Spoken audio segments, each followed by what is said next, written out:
ગણપતિ દાદાનું આવું આગમન તો ખાલી તમને વડોદરાની અંદર જ જોવા મળે.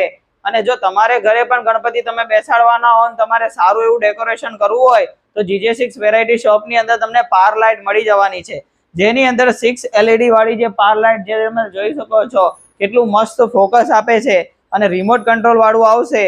અને જે તમારે લાઇટિંગ કરવું હશે લાઇટિંગ રહેશે, અને એની અંદર તમારે લાઇટિંગ ચેન્જ કરવું હોય તો લાઇટિંગ ચેન્જ પણ કંઈક આ રીતે થવાનું છે. તો આ પાર લાઇટ જે છે 6 LED તમને મળી જશે 250 રૂપિયામાં. જો તમારે વધારે LED વાળું એટલે કે જેની અંદર 18 LED આવશે અને તમે એનું લાઇટિંગ જુઓ ખાલી, એની અંદર પણ રિમોટ આવશે અને જે કલર તમારે કરવો હશે એ કલર તમે આની અંદર રાખી શકશો. અને એની અંદર અલગ અલગ કલર પણ તમારે કરવા હોય તો પણ તમે કરી શકશો. તો આ જે છે 6 LED વાળી લાઇટ જે છે તમને મળશે 250માં અને 18 LED વાળી જે લાઇટ જે છે એ તમને મળશે 550 રૂપિયામાં. આવી જ બધી ડેકોરેશનની અને વેરાયટીની આઈટમ જો તમારે ખરીદવી હોય તો અમારું ઇન્સ્ટાગ્રામ ID GJ6 વેરાયટી શોપને ફોલો કરી લેજો અને તમારા દોસ્તોને શેર કરવાનું ભૂલતા નહીં.